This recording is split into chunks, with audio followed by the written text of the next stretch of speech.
Acara ini bekerja sama dengan Ikatan Arsitektur Indonesia Jawa Barat. Kegiatan ini dapat memberikan kesempatan bagi mahasiswa untuk menyampaikan pandangan secara terbuka dalam bentuk kajian karya ilmiah skripsi. Kegiatan Skripsi Award ini bisa menjadi satu forum ya untuk berdiskusi, saling belajar. Berlandas pada teori pokoknya, saya berpendapat bahwa semakin banyak diagram yang saya buat menjadi dekorasi skripsi tesis akan membuat itu semakin hebat.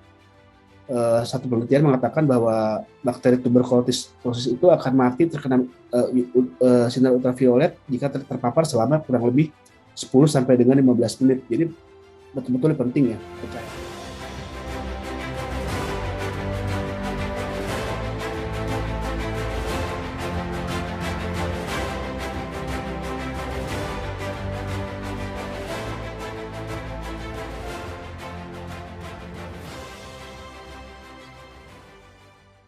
Perkenalkan, kembali saya Teresa Lisa yang akan memandu acara di ruang ini. Saya juga ditemani oleh rekan saya Selin selaku operator. Ruang 3 ini dihadiri oleh Ibu Indah Widiastuti, STMT PhD sebagai pengulas, serta Ibu Dr. Yasmin Suryansyah, STMSP, dan Ibu Wulani Enggarsari, STMT selaku moderator dan dosen. Sebelumnya saya akan membacakan peraturan pada hari ini. Yang pertama, setiap presenter memiliki waktu 7 menit untuk presentasi. Pengulas akan memberikan tanggapan setiap 3 atau 4 presenter. Setelah presenter selesai, akan dilanjutkan dengan sesi diskusi dan tanya jawab oleh penonton, presenter, dan yang dimoderatori oleh dosen. Dan selama waktu presentasi, penonton dapat mengetik pertanyaan pada fitur chat dengan menggunakan format nama penanya dalam kurung asal afiliasi, underscore ditujukan kepada siapa, underscore pertanyaan yang diajukan. Pertanyaan nantinya akan dipilih oleh moderator dan akan dijawab oleh presenter yang bersangkutan. Bagi yang tidak berpresentasi maupun tidak bertanya, harap mematikan mikrofon agar suasana tetap kondusif. Baik, dimohon kepada seluruh hadirin dan peserta untuk menaati pelaturan demi kelancaran acara kita hari ini. Kepada peserta pertama, Jerik Makani sebagai presenter pertama. Perkenalkan, nama saya Jerik Makani. Pada kesempatan kali ini, saya akan mempresentasikan skripsi saya yang berjudul Kajian Proses Desain Tektonika Prefabrikasi dengan studi kasus Microlibrary Warkayu dan Home Office Pots and Sayana. Masuk ke pendahuluan, latar belakang skripsi saya, terkadang sebuah karya arsitektur itu hanya dianggap sebatas bentuk fisika saja, tanpa melihat adanya proses yang cukup panjang di dalamnya. Proses ini mencakup proses desain dan juga konstruksi. Sejalan dengan perkembangan teknologi, teknik perancangan dan konstruksi pun juga berkembang. Salah satunya adalah teknik prefabrikasi yang mengacu pada sistem pengiriman komponen dan juga perakitan komponen di pabrik. Namun, teknik prefabrikasi ini kurang dikembangkan di negara berkembang seperti Indonesia. Hal ini dikarenakan kurangnya pendidikan dan pemahaman akan teknik ini. Oleh karena itu, rumusan masal yang diangkat, teknik prefabrikasi ini sudah mulai diterapkan di Indonesia. Ketertarikan akan teknik ini mungkin bisa banyak di kedepan harinya, maka dari itu pentingnya kita untuk memahami dan mempelajari akan teknik ini. Dari rumusan masalah di atas, dielaborasikan menjadi berupa pertanyaan dan tujuan penelitian sebagai berikut. Masuk ke bagian analisis menggunakan studi literatur dari rencana kerja tahun 2020 menurut RIBA, Royal Institute British Architect, lalu prefabrikasi menurut Ryan E. Smith, teori tektonika menurut Gottfried Semper dan Kenneth Frampton, dan dilanjutkan dengan kesimpulan. Masuk ke tinjauan pustaka, dari kerangka teoretik ini, rencana kerja terbagi menjadi beberapa tahapan proses pembangunan, di mana proses desain hanya pada tahap 0 sampai dengan tahap 4. Lalu tektonika prefabrikasi, tektonikanya terbagi menjadi beberapa aspek, lalu prefabrikasinya ada elemen prefabnya, dan pertimbangan dalam proses konstruksinya. Dan keduanya ini dapat membantu untuk mencari relasi antara proses desain dan tektonika prefabrikasi. Masuk ke dalam bagian kajian proses desain tektonika prefabrikasi. Untuk konteks perancangannya, untuk objek pertama, Microlibrary Warkayu berfungsi sebagai perpustakaan dan dirancang oleh Shaw Architect. Dan memiliki konsep meningkatkan minat baca dan menciptakan ruang komunitas multifungsi. Untuk objek kedua, Home Office Pods and Sayana berfungsi sebagai kantor dan dirancang oleh AXN Responsible Architecture. Untuk konsep awalnya, pembangunan multifungsi sesuai dengan kebutuhan dan juga dapat dibangun di mana saja. Kedua objek ini terpilih dikarenakan sama-sama menggunakan teknik prefabrikasi dan juga material kayu lapis yang dimanufaktur oleh PT Kayu Lapis Indonesia. Untuk proses desainnya, dari tahap 0 sampai dengan tahap 4, dan berdasarkan hasil wawancara yang didapat, untuk tahap 5, manufaktur dan konstruksi dalam teknik prefab terbagi lagi menjadi beberapa tahapan, yakni manufaktur, konstruksi di pabrik, mobilisasi, dan konstruksi di site. Lalu untuk proses desain warak kayu, teknik prefab mulai masuk pada tahap 1. Dan untuk memulai tahap 2, Xiao harus mendapatkan material knowledge terlebih dahulu dari PT Kayu Lapis Indonesia dengan tujuan pemahaman akan material yang akan digunakan. Dalam tahap 2, konsep desain, Xiao memilih elemen prefab apa yang akan digunakan. Di sini Xiao memilih komponen untuk warak kayu. Dengan komponen, Xiao merancang bentuk keseluruhannya terlebih dahulu dan dilanjutkan dengan sambungan antar komponennya. Lalu untuk tahap 3, merancang ruang gerak dengan mempertimbangkan tahap 5, yakni manufaktur dan konstruksi. Dilanjutkan dengan technical design berupa gambar kerja. Untuk proses desain Home Office Pods and Sayana memiliki alur yang sama dengan warak kayu. Namun yang membedakan adalah di sini AXN memilih panel sebagai elemen prefabrikasinya, yang dimana AXN merancang sambungan antar panelnya terlebih dahulu, baru merancang bentuk keseluruhannya, dan dilanjutkan dengan merancang ruang gerak dan juga technical design berupa gambar kerja. Lalu didapati diagram sebagai berikut, di mana proses desain teknik prefabrikasi ini dilakukan dengan mempertimbangkan tahap 5, yakni manufaktur dan konstruksi dalam teknik prefab. Lalu masuk ke tektonika prefab terbagi menjadi beberapa aspek. Yang pertama untuk warak kayu, itu konstruksi, manufaktur dan konstruksi di pabrik selama 5 bulan, mobilisasi komponen ke site kurang lebih 1 jam, konstruksi di site selama 3 bulan. Lalu, yang kedua, earthwork tidak termasuk tektonik prefab karena bermaterial beton.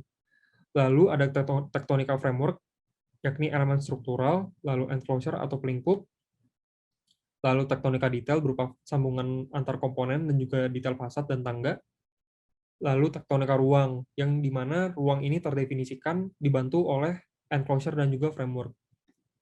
Masuk ke konstruksi objek kedua, Home Office Pods and Sayana, manufaktur dan konstruksi di pabrik selama 3 bulan, mobilisasi panel ke site kurang lebih 5 jam, lalu konstruksi di site total 3 minggu, dan penyusunan panel hanya dilakukan selama 4 hari. Sama, earthwork tidak masuk ke dalam tektonika prefab, lalu di sini panel berfungsi sebagai framework dan juga enclosure. Tak hanya berfungsi sebagai elemen struktural, namun juga sebagai elemen pelingkup bangunan. Lalu tektonika detail panel, CLT, lalu tektonika ruang. Di sini, panel menjadi unsur utama dalam pembentuk ruangnya. Maka dari itu, ruang di sini dapat dimodifikasi atau ditambahkan. Lalu dapat perbandingan tektonika prefab sebagai berikut, di mana dalam menggunakan komponen mendapatkan keuntungan fleksibilitas tinggi dalam segi desain dan konstruksi. Namun, sedangkan panel memberikan keuntungan konstruksi yang cepat dan juga fleksibilitas dalam segi ruang. Masuk ke relasi antar keduanya, yang dimana proses desain secara tidak langsung dan langsung dipengaruhi oleh tektonika prefabrikasi. Masuk ke bagian kesimpulan, yang pertama, bagaimana proses desain kedua objek. Kedua objek memiliki alur yang sama dengan melewati 4 tahapan dalam proses desain, dengan mempertimbangkan tahap manufaktur dan juga konstruksi. Perbedaan proses desain kedua objek terkait tentang awal prosesnya, di mana warak kayu mengawali proses desain dengan merancang bentuk keseluruhan, lalu memikirkan sambungan konstruksi antar komponennya. Sedangkan Home Office Pods and Sayana mengawali proses desainnya dengan merancang sambungan antar panelnya, lalu diikuti dengan bentuk keseluruhannya. Lalu yang kedua, apa saja tektonika prefab yang tercipta? Mengingat elemen prefab yang diambil berbeda, untuk warak kayu memiliki bentuk yang lebih eksploratif namun bersifat tetap, sedangkan Home Office Pods and Sayana memiliki fleksibilitas dalam segi ruang yang dapat dimodifikasi. Semua elemen prefab ini memiliki beberapa keuntungan yang sama, yakni elemen yang presisi, berkualitas, dan tidak menghasilkan limbah yang berlebih. Dan yang terakhir, relasi antar keduanya, di mana proses desain itu dipengaruhi oleh tektonika prefabrikasi. Dan secara tidak langsung, proses desain juga mempengaruhi tektonika apa saja yang tercipta. Sekian dan terima kasih. Baik, terima kasih kepada presenter pertama Jerik Makani atas presentasinya. Selanjutnya kepada presenter kedua, Evan Hezekiah, dipersilahkan untuk melakukan presentasi.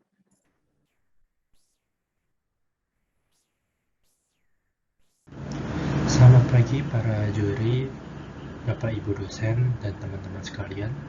Pada hari ini saya akan mempresentasikan karya penelitian saya yang berjudul Penerapan Metode Desain Generatif Proses pada Rumah Kinda Office. Masuk ke pertanyaan penelitiannya, yang ingin saya teliti adalah bagaimana penerapan metode desain generatif proses dalam Rumah Kinda Office. Nah, ini adalah kerangka teoritik yang saya pakai. Saya mengklasifikasikan Rumah Kinda Office dari kondisi tapak, penataan massa, serta penataan ruangan. Kemudian, setiap aspek tersebut ditinjau berdasarkan teori 5 submetode desain generatif proses, yaitu superposition dan scaling, morphing, datascape, diagram, serta parametric design. Berikut adalah kerangka metodologi penelitian yang saya pakai, dimulai dari pengumpulan data primer yang berupa hasil wawancara dan data observasi lapangan. Kemudian ada pengumpulan data sekunder yang berupa gambar kerja dan tahapan desain, yang datanya diolah, kemudian diidentifikasi menjadi berdasarkan penerapan 5 submetode desain generatif proses pada objek studi, baru dari situ ditarik kesimpulannya. Nah, ini adalah 3D objek studi yang sudah saya buat. Lokasinya ada di Jalan Raya Lenteng Agung di Jakarta Selatan, fungsi berupa kantor, dan arsiteknya adalah Budi Pradana Arsitek. Yang pertama adalah superposition dan scaling, di mana layering sebagai acuan penataan massa dan ruang dilakukan. Terdapat layer sumbu horizontal dan vertikal pada tapak yang dijadikan acuan pada rencana tapak objek studi. Kemudian juga bisa dilihat bahwa secara sekilas terhadap zoning pada ruang privat, semi-privat, dan publiknya juga dipresentasikan kembali antara lantai 1 dan lantai dasarnya.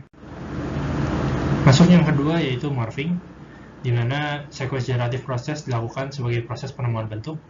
Yang pertama dimulai dari folding, di mana kertas dilipat menjadi 3 bagian. Kemudian kertas tersebut diberdirikan dan digunting-gunting, yang dinamakan dengan proses triangular snipping. Dari situ kertas tersebut ditumpuk dan diubah menjadi 3D object dalam software SketchUp. Kemudian terdapat proses fracturing, di mana terjadi pematahan pada bentuk kertas yang tadi ditumpuk. Lalu ada tahap kombinasi, di mana ada tahap kombinasi antara metode morphing dan metode diagram. Dan kemudian yang terakhir adalah partial representation, di mana kita bisa melihat adanya pengulangan pola yang repetitif pada bagian-bagian massa yang lainnya, seperti bisa dilihat ada pada ruang pos jaga satpam dan ruang kerja kantor. Bisa dilihat ada potongan triangular snipping yang serupa. Kemudian masuk ke datascape. Di sini kita menganalisis respon terhadap sumber kebisingan yang berasal dari jalan raya utama. Nah, di sini dilakukan perletakan massa sebagai buffer untuk mencegah bising masuk ke dalam tapak. Bisa dilihat pada gambar tersebut. Nah, berikut adalah hasilnya, di mana terdapat jarak juga antara jalan raya dan perletakan massa utama. Bisa dilihat ada space pada ruang yang dibuat jadi ruang area hijau. Nah, ini bisa dilihat selanjutnya adalah submetode diagram, di mana diagram dijadikan sebagai acuan penataan ruang dengan menghitung volume kebutuhan ruang dan setiap ruang tersebut memiliki warna-warna tertentu. Nah, ini lanjutannya. Kemudian ini ada diagram yang sudah diubah menjadi volume yang sudah dimasukkan ke dalam software SketchUp dalam bentuk 3 dimensi. Nah, terus juga saya menggunakan tabel parameter terhadap ruang-ruang tertentu, seperti ruang pertemuan, ruang kerja direktur utama, dan juga gudang penyimpanan. Masing-masing ruang tersebut memiliki parameter tertentu, sehingga menjadi dasar pemrograman diagram pada setiap ruang. Nah, tadi dari tabel tersebut saya ubah menjadi diagram bubble.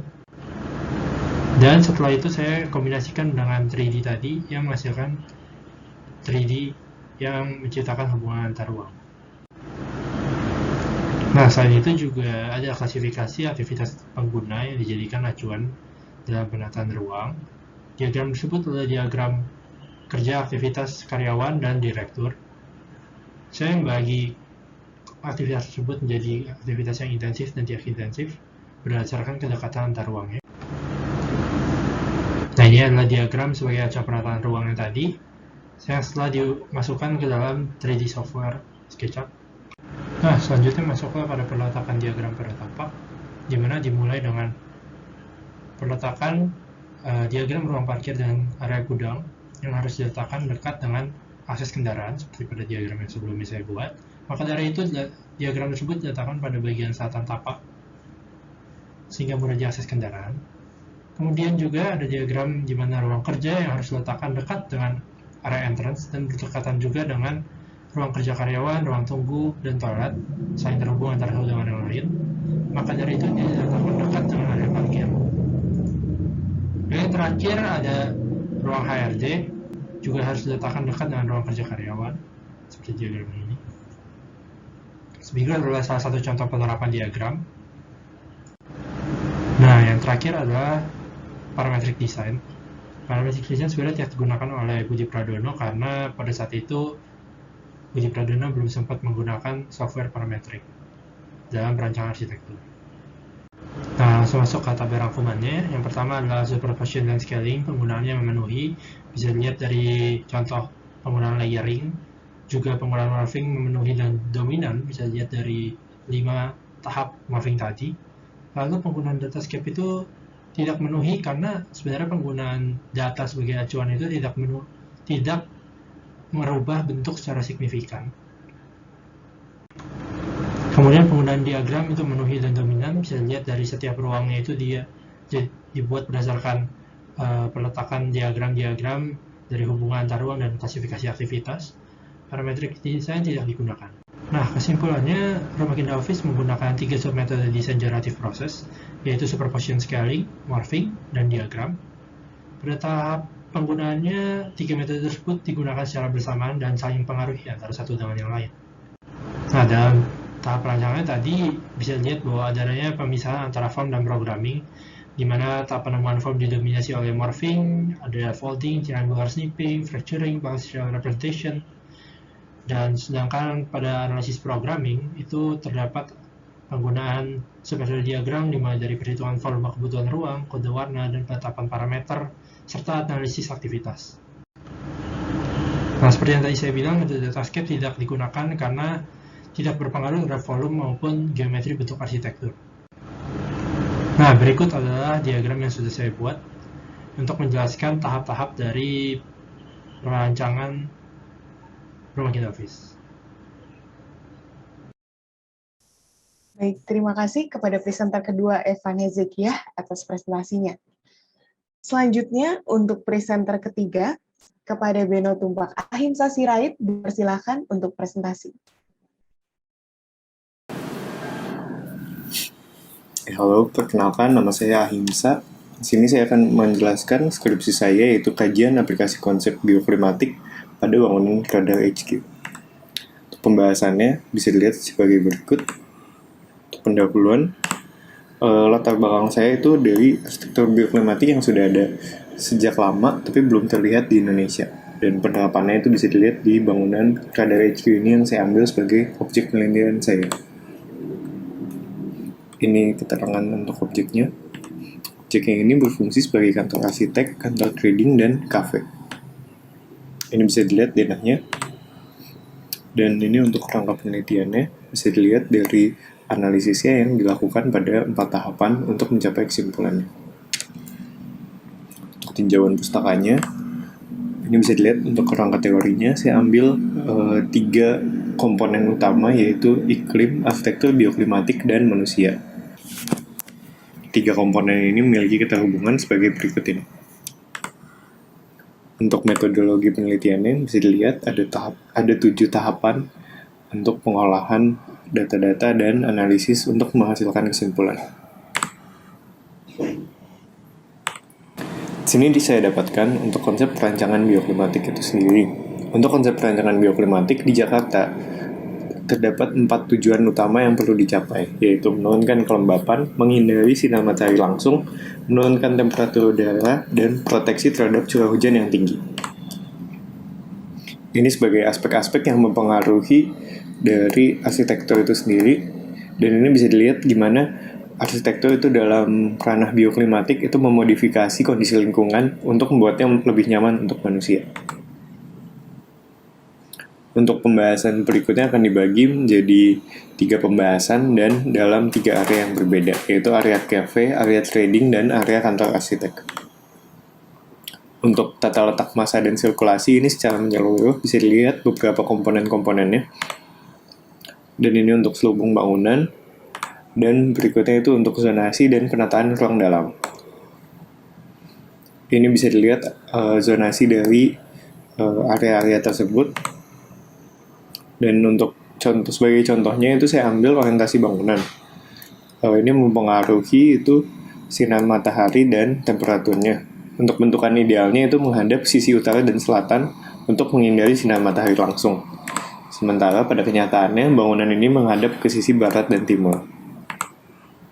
Ada juga yang saya ambil itu window to wall ratio, yaitu exposure sinar yang mempengaruhi exposure sinar matahari dan temperatur.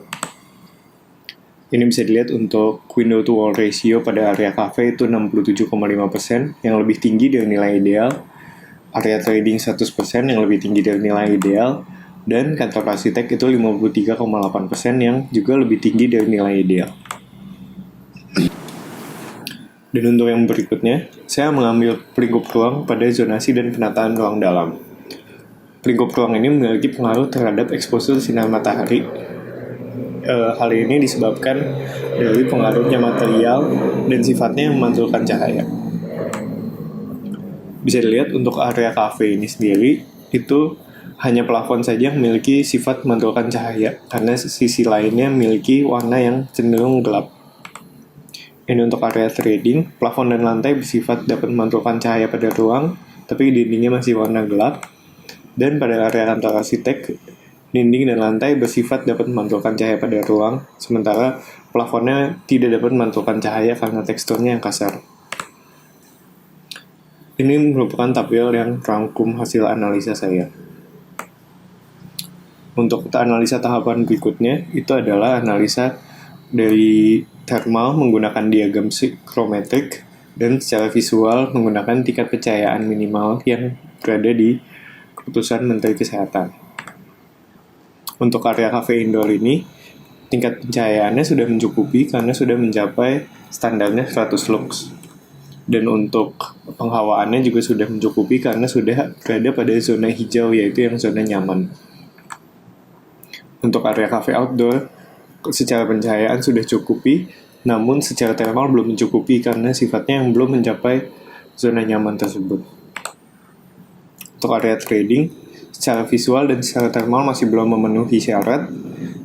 Dan untuk area kantor arsitek, secara visual sudah memenuhi syarat, namun secara thermal masih belum memenuhi syarat. Yang terakhir adalah persepsi kenyamanan pengguna pada bangunan. Secara umum, mayoritas pengguna merasa nyaman, namun masih belum semua orang bisa merasakan nyaman pada semua area tersebut. Bisa dilihat dari data di sebelah kanan, yang masih ada 3 narasumber yang tidak nyaman secara thermal. Secara rata-rata, orang memiliki tingkat kenyamanan 6,67 dari 10.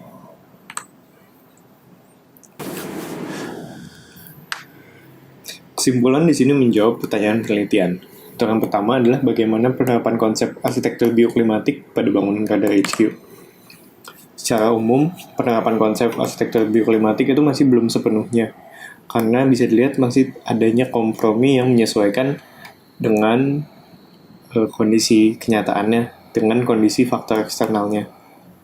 Karena itu, upaya modifikasi kondisi lingkungan menjadi nyaman masih belum sepenuhnya berhasil, karena belum semua area memenuhi standar kenyamanan secara thermal dan visual.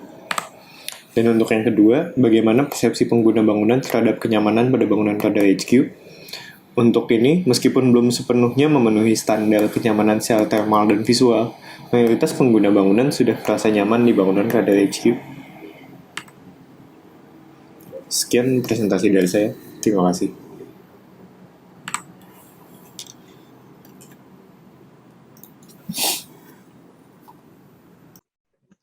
Baik, selanjutnya dilanjutkan oleh presenter keempat kepada Cecilia. Dipersilahkan untuk melakukan presentasi.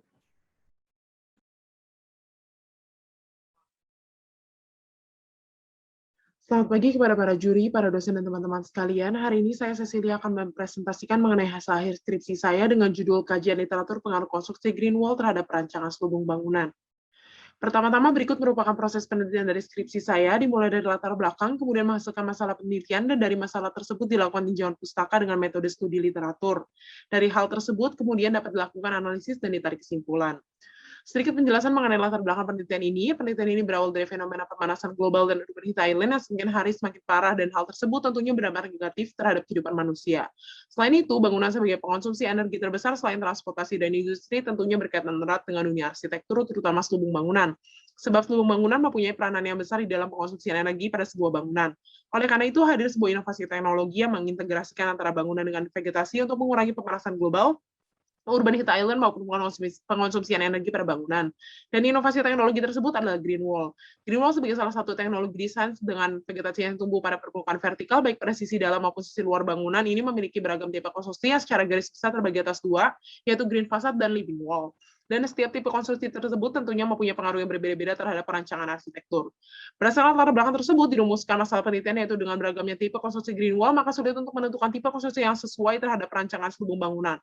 Dan pertanyaan penelitian yang diangkat adalah bagaimana penerapan pedoman desain perancangan selubung bangunan dengan pemilihan tipe konstruksi Green Wall. Tujuan dari penelitian ini ada dua. Yang pertama untuk mengetahui pengaruh tipe konstruksi Green Wall yang berbeda-beda terhadap perancangan Green Wall pada selubung bangunan, dan yang kedua adalah untuk memperjelas setiap fitur tipe konstruksi Green Wall melalui pedoman desain pemilihan konstruksi Green Wall sehingga dapat dijadikan sebagai referensi bagi para peneliti dalam penelitian lanjutan maupun praktisi dalam penerapan pemilihan tipe konstruksi Green Wall yang paling sesuai untuk digunakan pada selubung bangunan sesuai dengan rancangannya masing-masing. Penelitian ini diharapkan dapat bermanfaat bagi dunia arsitektur, baik di dalam bidang akademik maupun praktik di dalam pemanfaatan Green Wall sebagai selubung bangunan, terutama dalam hal ini mengenai pertimbangan pemilihan tipe konstruksi Green Wall terhadap perancangan selubung bangunan. Berikut merupakan dasar teori yang saya gunakan di dalam penelitian saya. Metode penelitian ini menggunakan metode deskriptif kualitatif dengan studi literatur. Langkah yang dilakukan adalah dengan mencari literatur yang relevan, kemudian mengidentifikasi, mengevaluasi, dan menganalisis berdasarkan objek literatur yang dipilih sesuai dengan topik yang dipilih, kemudian dilakukan analisis pengaruh pemilihan tipe konstruksi Green Wall terhadap aspek perancangan selubung bangunan dan dapat ditarik kesimpulan mengenai pengaruh dan pedoman desain konstruksi Green Wall terhadap perancangan selubung bangunan. Berikut merupakan objek yang dipilih dan digunakan di dalam penelitian ini, yaitu adalah Living Wall File System, Living Wall Modular Panel System, Green Facade Trellis, Green Facade Cable System, dan Living Wall Modular Container System. Di dalam perancangan selubung bangunan dengan Green Wall, perlu untuk memperhatikan beberapa hal, dan yang dipilih dalam penelitian ini adalah konfigurasi, sistem struktur pendukung, tingkat kepadatan daun, sistem irigasi, biaya, dan pemeliharaan. Untuk keempat tipe Green Facade ini memiliki konfigurasi yang cenderung sederhana dengan cakupan lingkupan yang penuh dan dapat digunakan pada bidang yang luas, kecuali untuk wire rope nest system. Keempat tipe ini tidak membutuhkan sistem irigasi khusus, sehingga biaya dan pemeliharaannya pun rendah. Tipe direct Green Facade tidak memerlukan struktur pendukung, sedangkan untuk tiga tipe lainnya membutuhkan struktur pendukung, di mana modular trellis panel menggunakan 3D grid dengan bahan kawat baja galvanis, sedangkan untuk kabel dan wire rope nest system menggunakan kabel. Ketiga tipe living wall ini mempunyai konfigurasi yang cukup kompleks dan membutuhkan struktur pendukung khusus karena merupakan tipe pratanam, di mana panel sistem menggunakan panel, file sistem menggunakan kantung, dan kontainer sistem menggunakan kontainer. Ketiga tipe ini dapat menggunakan tanaman yang bervariasi dalam satu bidang yang sama, serta membutuhkan sistem irigasi khusus, baik menggunakan sistem tetes pada panel sistem, serta pipa pada file system dan container system, sehingga ketiga tipe ini membutuhkan biaya dan pemeliharaan yang relatif lebih tinggi. Berdasarkan hasil analisis diperoleh kesimpulan bahwa jika ingin menggunakan direct Green Facade, maka konfigurasinya sederhana dan tidak ada jarak dengan dinding. Tipe ini tidak memiliki struktur pendukung dan sistem irigasi khusus, akan tetapi dapat menghasilkan tingkat kepadatan daun yang tinggi serta biaya dan pemeliharaan yang rendah. Tipe ini mudah di dalam instalasinya, akan tetapi sebaiknya ditanam pada dinding beton. Jika ingin menggunakan modular trellis panel, maka konfigurasinya sederhana dan terdapat jarak yang kecil dengan dinding, struktur pendukungnya berupa 3D grid yang ringan dan fleksibel dengan material baja galvanis. Tipe ini tidak memiliki sistem irigasi khusus dan dapat menghasilkan tingkat kepadatan daun yang tinggi, sehingga biaya dan pemeliharaannya pun rendah. Tipe ini juga mudah di dalam instalasinya dan dapat dibentuk sesuai dengan desain yang diinginkan. Jika ingin menggunakan cable system dan wire rope nest system, maka konfigurasinya akan sederhana dengan jarak yang kecil antara dinding dengan tanaman, dan biasanya menggunakan tanaman lambat dengan pertumbuhan yang cepat untuk cable system dan pertumbuhan yang lambat untuk wire rope nest system. Struktur pendukungnya berupa kabel sehingga ringan dan fleksibel. Tipe ini tidak memiliki sistem irigasi dan tingkat kepadatan daun yang sedang, serta biaya dan pemeliharaan yang rendah dan dapat digunakan pada bangunan tinggi. Cable system dapat memvariasikan ukuran dan pola dari struktur pendukungnya sesuai dengan rancangannya masing-masing, sedangkan untuk wire rope system hanya dapat memvariasikan pola struktur pendukungnya saja. Jika ingin menggunakan panel sistem, maka konfigurasinya menggunakan panel pratanam dengan desain panel, serta tanamannya dapat divariasikan sesuai dengan rancangannya masing-masing. Struktur pendukungnya menggunakan modul panel dengan sistem tetes di antara panel, sehingga sebagai sistem irigasinya. Tingkat kepadatan daun, biaya dan pemeliharanya tinggi karena perlu diganti secara berkala, tetapi tipe ini dapat digunakan pada bangunan tinggi juga. Jika ingin menggunakan felt system, maka konfigurasinya akan menggunakan banyak lapisan serta dapat menggunakan tanaman yang variatif. Struktur pendukungnya itu menggunakan modul felt yang diisi dengan substrat dan pipa pada setiap sebagai sistem irigasinya sehingga lebih berat. Oleh karena itu perlu penambahan kekuatan struktur bangunan. Tipe ini tidak dapat menghasilkan tingkat kepadatan daun yang tinggi sebab kapasitas kantung yang terbatas sehingga perlu diganti secara berkala dan menghasilkan biaya dan pemeliharannya cukup tinggi. Jika ingin menggunakan kontainer sistem, maka dapat menggunakan tanaman yang variatif, baik herbs maupun climbers. Struktur pendukungnya menggunakan kontainer yang cenderung berat, terutama jika menggunakan material tanah liat. Sistem irigasinya menggunakan pipa pada bagian belakang kontainer. Tingkat kepadatan daun, biaya dan pemeliharannya tergolong sedang, maka secara keseluruhan penerapan green wall pada setiap iklim tentunya berbeda-beda dan perlu untuk diperhatikan. Seperti halnya di dalam penerapan iklim tropis dapat menggunakan jenis tanaman climbers saja. Penerapan green wall sebagai second skin dengan ventilasi dapat menghasilkan kinerja yang lebih efektif terhadap kenyamanan thermal ruang dalam bangunan dibandingkan dengan hanya menggunakan langsung pada dinding bangunan yang justru akan meningkatkan kelembapan pada dinding. Akhir kata, saya ingin mengutip kalimat dari Jerry Vernini, "We can just consume our way to a more sustainable world, but being green is more than just buying eco. It is an unshakable commitment to a sustainable lifestyle." Sekian presentasi dari saya, mohon maaf bila ada salah kata. Terima kasih. Baik, terima kasih kepada Kak Cecilia atas presentasinya. Dan sekarang 4 presentasi tadi telah dilakukan. Sekarang waktunya kepada pengulas untuk memberikan ulasan dari presentasi sebelumnya. Kepada Ibu Indah Widyastuti, PhD, dipersilakan. Terima kasih, Teresa. Oke, baik. Terima kasih ya atas presentasi yang sangat baik dari 4 presenter ini.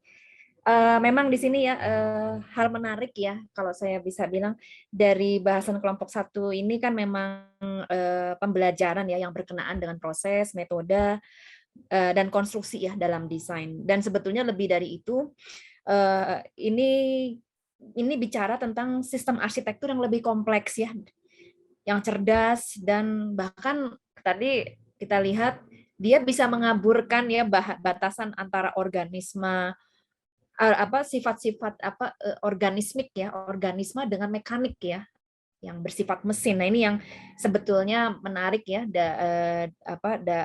dari perkembangan sekarang dan kayak seperti misalnya tektonika ya, misalnya secara umum dia kan selalu dilihat sebagai seni konstruksi ya.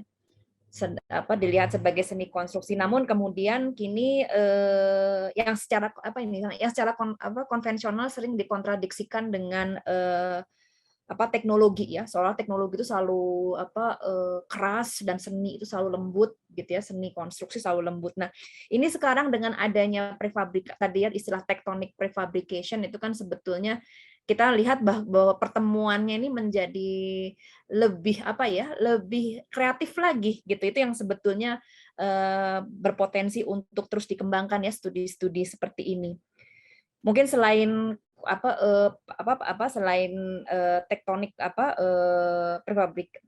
tectonic prefabrication, kita juga ada kenal digital tektonik ya, misalnya ada istilah seperti itu. Nah, ini sebetulnya makalah-makalah seperti ini tuh punya kesempatan untuk bagaimana dia bisa men-challenge ya hubungan-hubungan antara seni dengan teknologi gitu, yang tidak harus selalu jelas ya batasnya ya. Nah, karena itu misalnya dalam konteks makalah Jerik ya contohnya ya, ini menjadi menarik karena dia mempertemukan tadi ya tema-tema tersebut ya. Lalu misalnya kalau Evan, nah pertemuan tersebut sekarang difasilitasi oleh komputasi ya yang kemudian dengan generatif proses desain proses tadi gitu ya. Nah, lalu kemudian tadi ya yang terkait juga dengan hubungan antara organisme dengan yang mekanik ya, ini kan jelas pada makalah Beno dan Cecilia ya, hanya kalau Beno kemudian dikaitkan dengan isu bioklimatik yang memang ini sebetulnya teori lama tapi memang sebetulnya ini perlu di-challenge terus begitu ya, perlu di-challenge terus. Dan Cecilia di sini sebetulnya ini juga ya biasanya tuh kan mungkin kalau kami dulu zaman saya masih mahasiswa yang namanya tanaman itu lebih berfungsi sebagai sayuran ya untuk menyamarkan bentuk arsitektur kalau bangunannya jelek, tapi sekarang menjadi sebuah teknologi begitu. Nah, ini sebetulnya kesempatan-kesempatan yang bisa terus dikembangkan ya dari makalah-makalah seperti ini gitu ya. Nah, hanya mungkin yang menjadi catatan di sini adalah mungkin saya paham ini semuanya karena tuntutan dari penelitian ya.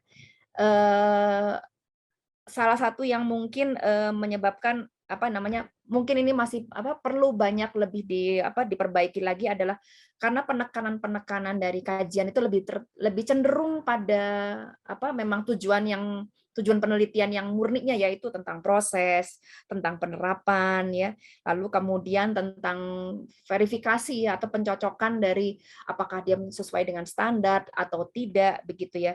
Saya kira kalau untuk hal itu sih semuanya sudah sangat baik ya. Nah, namun sebetulnya harapannya adalah sebetulnya makalah ini bisa disambung lagi dengan kesimpulan-kesimpulan yang bersifat reflektif ya, reflektif.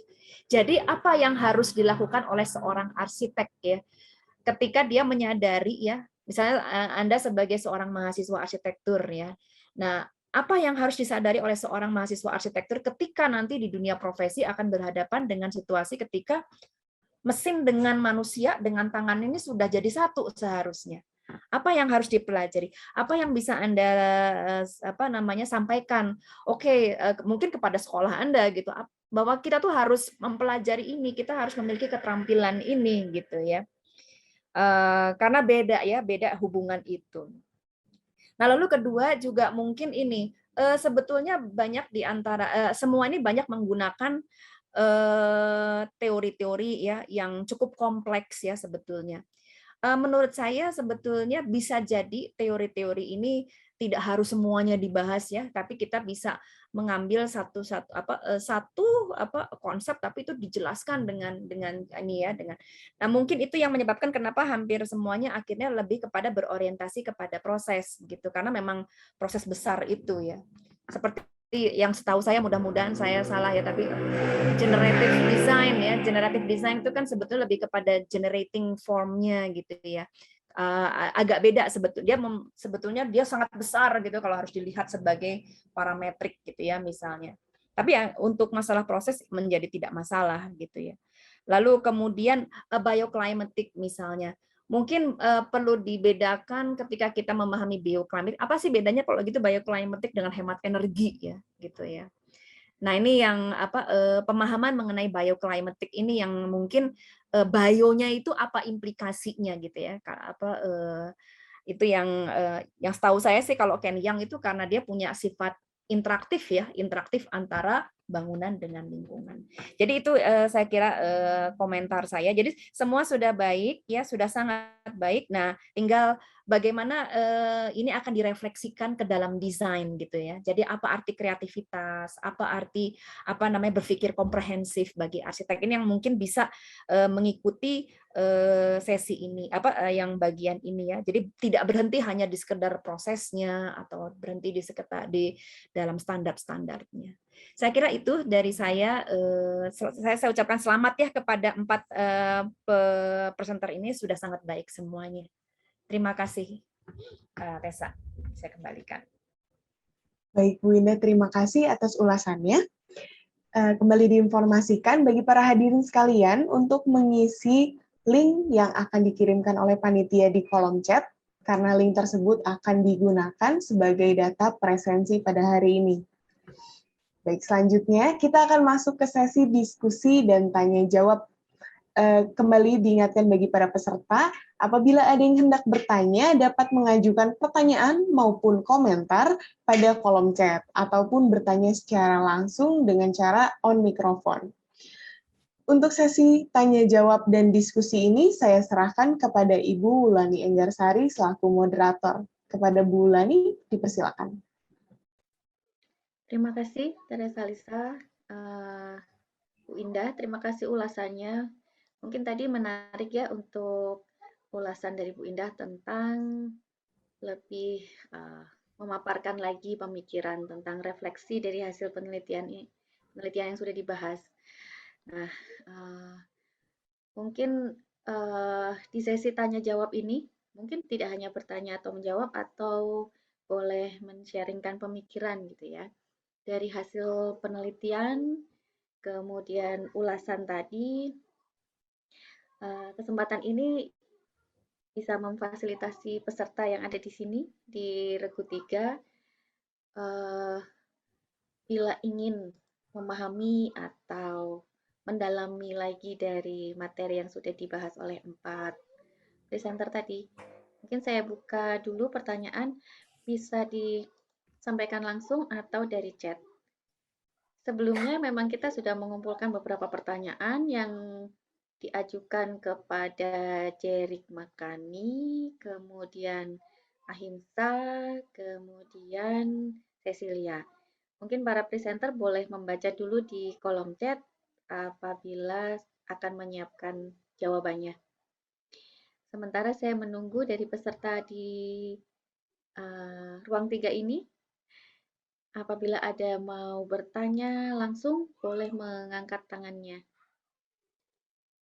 Oke, bila belum ada, mungkin kita bisa langsung ya ke pertanyaan sebelumnya yang sudah kita kumpulkan. Pertanyaan pertama untuk presenter pertama tadi, Jerik Makani. Ada pertanyaan dari Gibran. Mungkin sekarang Gibran hadir, Gibran. Anda mau menyampaikan langsung kepada Jerik? Ada Gibran? Ada hadir, Bu. Oh ya, mau disampaikan langsung kepada Gibran pertanyaannya? Ya mungkin pertanyaannya saya bacain aja ya, Bu. Soalnya ini ada kata yang salah juga, Bu. Oh, oke. Silahkan. Apa yang membedakan kedua objek dari segi proses desain dan tektonika prefabrikasinya? Terima kasih.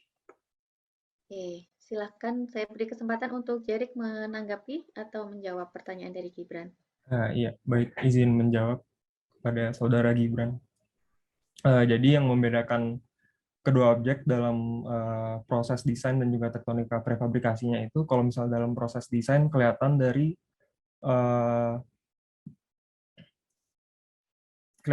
si alurnya itu tetap sama, cuman kelihatan dari si proses perancangannya gitu, dari awal mulainya. Jadi karena si warak kayu memilih elemen prefabnya itu komponen, jadi dia harus mulainya dari merancang bentuk keseluruhannya terlebih dahulu, baru dilanjutkan dengan sambungan antar komponennya. Dia baru mencari sambungan apa nih yang kuat untuk si komponen-komponen prefabrikasi itu. Nah, sedangkan untuk objek yang kedua, Home Office Pots and Sayana, karena dia memilih elemen prefabnya panel, maka proses desainnya juga berbeda awal mulainya. Jadi karena panel dia mulai dari yang mikro dulu, dia mulai dari mencari panelnya terlebih dahulu. Dia mulai mencari sambungan antar panelnya, sambungan-sambungan apa nih yang kuat untuk panel itu disusun gitu. Karena panel itu juga berfungsi sebagai elemen pelingkup dan juga struktural dari bangunan itu. Gitu. Untuk tektonika prefabnya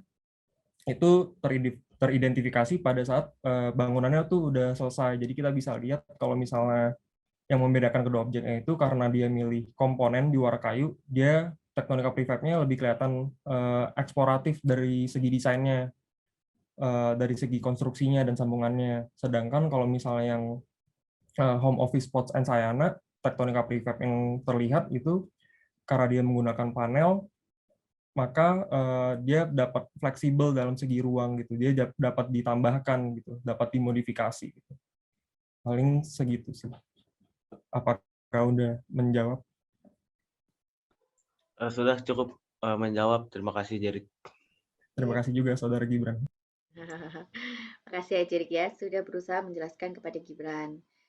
Gibran, masih ada pertanyaan? Tidak ada, mungkin Bapak sudah Ibu. cukup, Bu. Terima kasih. Ya.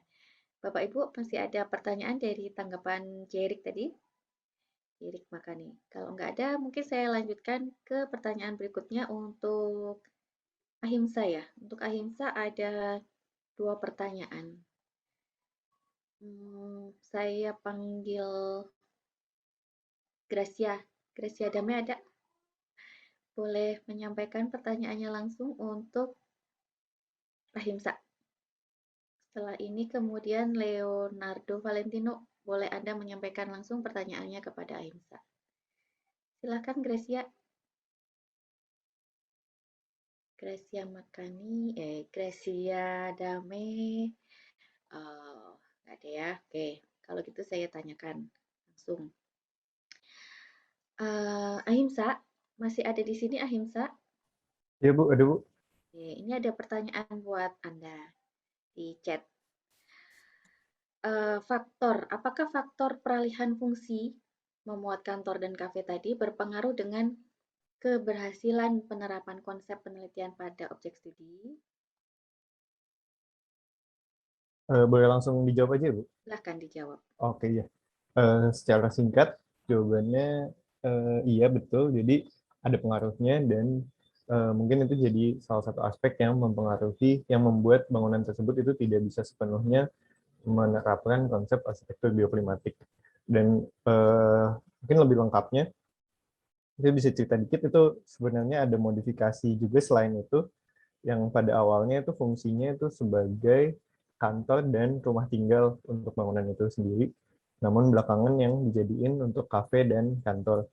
Dan kedua juga adanya modifikasi berupa elemen-elemen, misalnya kalau yang bisa dilihat itu ditambahin kaca-kaca dan area indoornya itu jadi ber-AC, itu sendiri mengurangi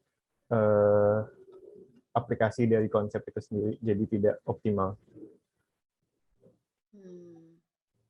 Oke. Itu ya, semoga ini nanti didengarkan semua. Rekamannya nanti Gracia Dame juga bisa lihat ya. Pertanyaan berikutnya dari Leonardo Valentino. Boleh, Leo, disampaikan langsung kepada Ahimsa?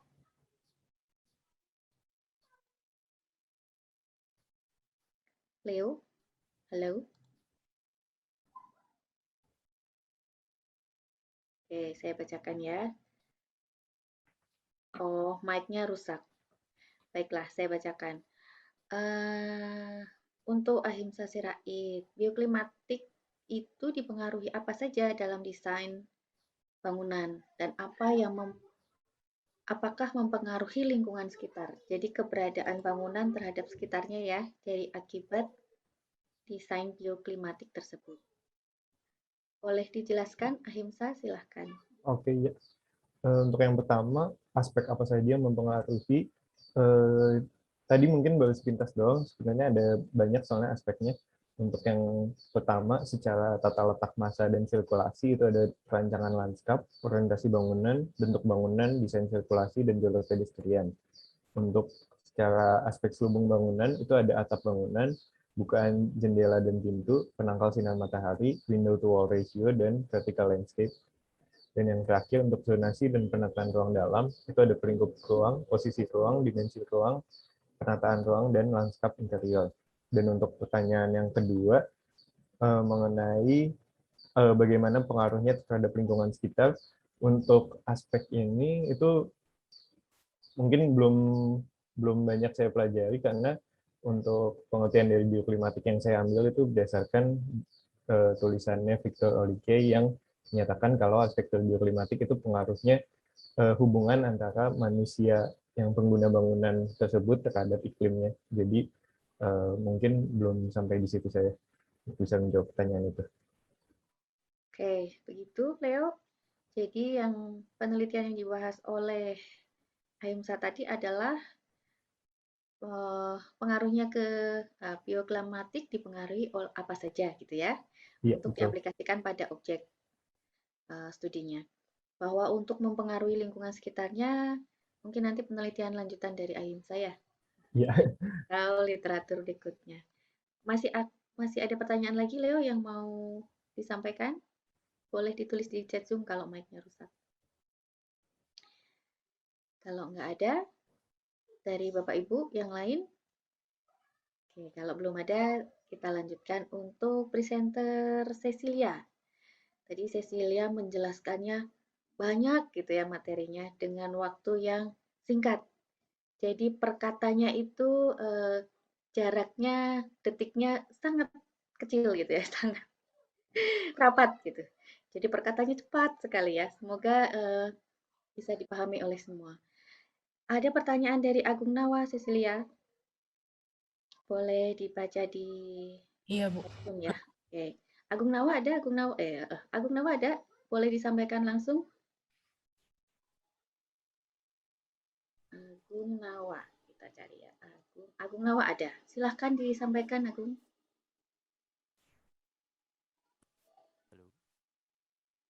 Halo. Ini mic-nya udah nyala. Agung Nawa. Nggak ada suaranya. Belum ada suaranya ya. Oke, saya bacakan ya. Cecilia boleh sambil membaca juga di chat. Tipologi bangunan yang seperti apa yang digunakan untuk menjadi objek dalam variasi konstruksi green wall terhadap perancangan selubung bangunan. Apakah tipologi bangunan yang berbeda bisa berpengaruh terhadap hasil penelitian ini? Gitu ya Agung pertanyaannya? Halo, tadi? Oke, dijawab dulu Cecil, mungkin nanti Agung mendengar. Iya, Bu. Untuk tipologinya sendiri sih sebenarnya pasti akan berpengaruh ya terhadap penggunaan green wall sebagai selubung bangunan, tapi yang lebih berpengaruh pastinya lebih ke arah orientasinya material dari selubung bangunannya itu sendiri ketimbang dari tipologi bangunan secara generalnya terhadap penggunaan green wall ini. Kayak gitu sih. Pengaruh ya, tipologi berarti berbeda. Apakah tipologi bangunan yang berbeda bisa memberikan hasil yang berbeda juga? Menurut saya sih pasti akan ada hasil yang berbeda, tapi kalau in generalnya mungkin masih tetap sama kayak gitu. Oh. Lebih berbedanya in detailnya gitu, Bu. Oke. Mungkin bisa dirumuskan lagi nanti ya. Ada tipe-tipe green wall gitu ya. Iya, Bu. Yang nantinya bisa mempengaruhi hasil dikelompokkan. Begitu Agung Nawa, ada yang mau disampaikan, ditanyakan? Atau pertanyaannya sudah cukup?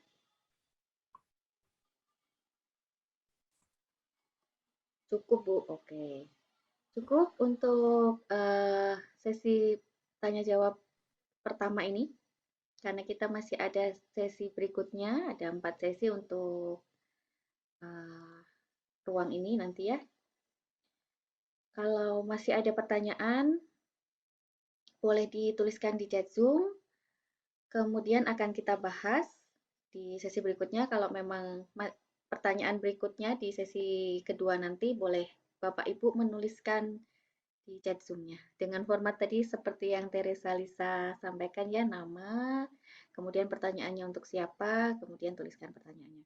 Saya kira sesi 1 untuk tanya-jawab kita cukupkan sampai di sini dulu, kita bisa melanjutkan kepada session berikutnya. Silahkan Teresa Lisa, waktunya saya serahkan kepada Anda. Baik, terima kasih kepada Bu Lani telah membawakan sesi tanya-jawab dan diskusi yang pertama.